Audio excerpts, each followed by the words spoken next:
Hi everyone and welcome to my kitchen. My name is Rosana. Today we are making chicken barbacoa. I've already shown you how to make beef barbacoa, which is a huge hit, super delicious, and you're gonna love this chicken version. But before we get started, I do want to invite you to subscribe, like this video, and also click the notification bell. Okay, first things first, we need to prep the dried peppers, and I have 4 guajillos, 1 pasilla, 2 anchos, and this one's optional, but it's gonna add a nice kick of heat. 4 chiles de árbol. So you can omit them if you want, but I want them in the recipe. Make sure you remove the seeds, rinse them, and then rehydrate them with water. But first, I'm gonna add them into a container, and I like to cut them into smaller pieces, that way they fit. For the chiles de árbol, you don't have to remove the seeds.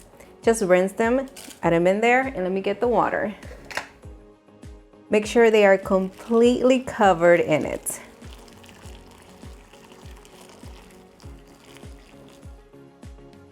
Set them aside. These are gonna take about 5 minutes to rehydrate. While that's happening, let's prep half of a medium white onion and just roughly dice it.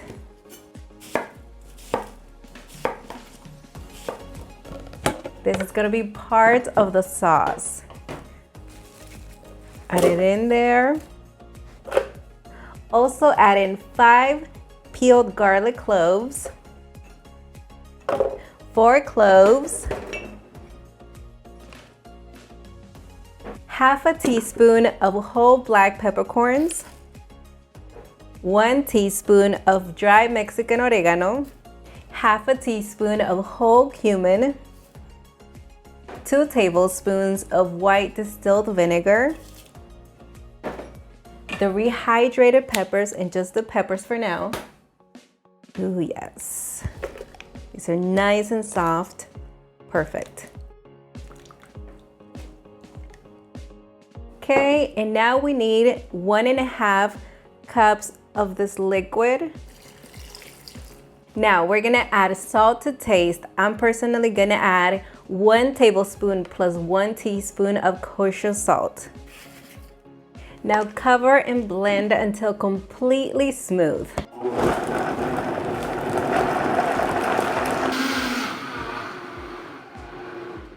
Now, if you can't get rid of all of the pieces of chili skin, that's fine. You're just gonna have to strain it, but we're good. Let's season that chicken. I like to use chicken thighs and legs for this recipe, but you can use whichever part of the chicken that you want, and you're gonna need 4 pounds. These are bone-in and skin-on. Transfer it to a larger bowl, that way we can mix everything well. You wanna make sure that chicken is well coated in the seasoning, which by the way smells amazing. I can smell it from over here. All right, now that it's in there, pour in that wonderful marinade sauce, whatever you want to call it, and make sure it coats it well. Ooh, talk about flavor. It is amazing, and that color is astonishing. That onion is strong, but it is worth it. Cover the bowl because we're gonna place it in the fridge and allow it to marinate for about 6 hours, or even better, overnight, which is what I'm gonna do. We want that chicken to grab as much flavor as it can before cooking it. Yay, and here I have the chicken I marinated last night. It looks amazing. I pulled it out, that way it warms up to room temperature before it cooks. So I'm gonna set it aside for now. While that's happening, preheat your oven to 375 degrees Fahrenheit. It's banana leaves time. Look at how beautiful these look. I actually rinsed them and pat them dry. These are very easy to find at grocery stores, in the frozen aisle, or even fresh. Now, I was very lucky to find them fresh, but you can do either or. What I'm gonna do is heat them up so they become pliable, and I have a comal set to medium-low heat, and just place it on top and watch as the color begins to change. sort of a brighter green color, and the aroma is incredible. As it changes, move it over so that the entire leaf gets a chance to change in color. And as you can see, it doesn't take long. When it's done, go ahead and do the rest. And you'll need about 6 to 8 of them, depending on the size, or just enough to cover and cook the chicken. Remove the comal and place a pan over the heat. We're gonna be lightly toasting, hold on, let me show you, avocado leaves. Just place them in there and toss for a minute or so. By the way, these are about 24 leaves. Oh, these are starting to smell so good. Really good. All right, remove them from the heat.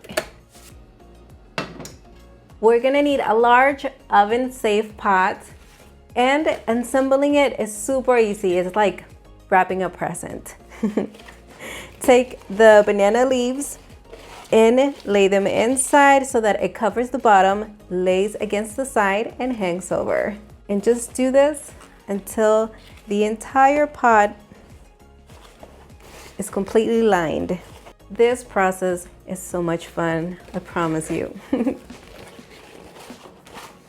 Okay, now lay half of the avocado leaves at the bottom. Now letting the chicken warm up to room temperature is very important because it's gonna allow it to cook evenly. And simply lay it in there.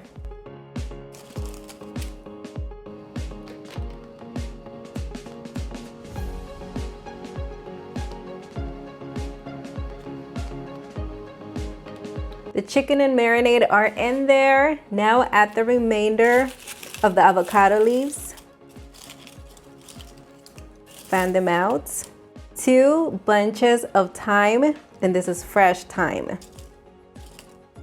1 cinnamon stick. 2 bay leaves. And 1 cup of low sodium chicken broth.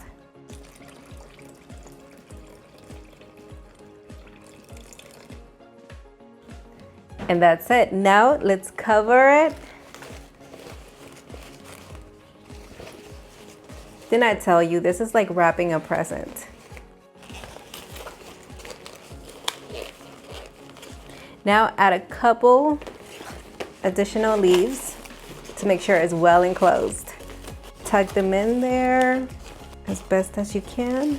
Lastly, cover the pot and bake it for about 1.5 hours or until the chicken is completely cooked.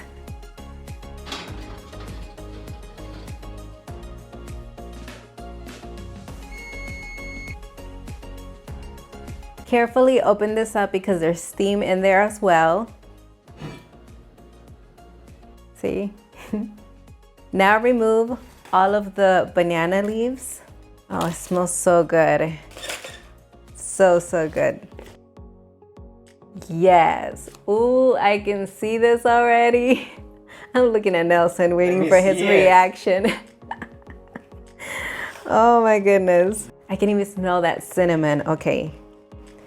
Just take all of the leaves out. They've done their purpose. It is barbacoa time, baby. Also remove all of the avocado leaves, the cinnamon, the thyme, so that we just have the chicken and the consomme. All right, you can serve this as an entree, get a couple of pieces per serving, add some rice, a salad, and you're good. Of course, you have to drizzle some of that sauce right over it. But we're actually going to shred this to make some tacos. Ooh, yes. This looks so good. And this is so convenient because you can place the pot back on the stove, keep it warm, and you're good. Let's take the skin off and shred it apart. Look at that, the chicken is just juicy, packed in flavor, tender. I'm loving it.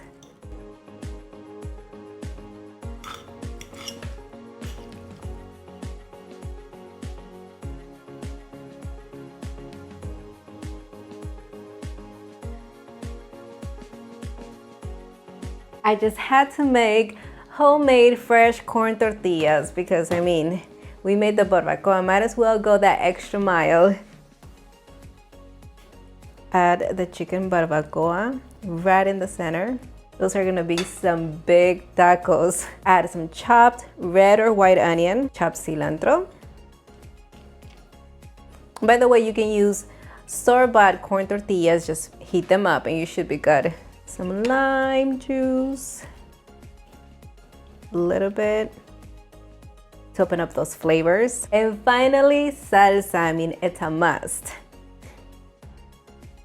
And there you have it. It's taste. Excited? Hi everyone. You brought your own plate? Yes. Oh, All right. That looks so good. Grab one for now because we're gonna be feasting after this. I almost get sentimental when I smell such a good taco. Didn't the kitchen just like filled with so many Yeah. wonderful aromas? Oh yes. Yeah. This is awesome. Okay, Let's taste. let's taste this.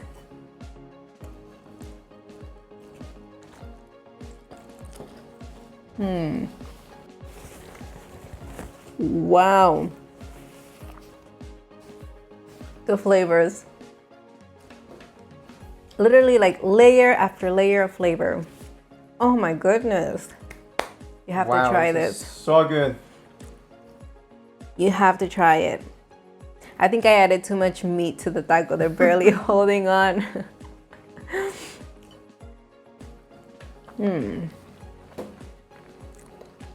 Do you get that hint, smell, and flavor of the banana leaf? Yes. Now that I can tell. It's kind of grassy, fresh. I don't know, it's distinctive, but really, really good. The cinnamon as well. The cinnamon is kind of mellow, but it's there. And it does wonderful things, for sure. Now, I've had tacos with so many salsas, but I feel like the tomatillo one really pairs nicely with this one. So you choose, but I'm saying the tomatillo one is really good. I really hope you enjoyed this recipe. I highly encourage you to try it at home so you can get to experience this wonderful dish. And as always, you know you can follow me on all of my social media platforms. And I hate to do this, I don't like the endings, but the thing is, we're gonna see each other next week, right? Yes. Until the next one. Until the next one.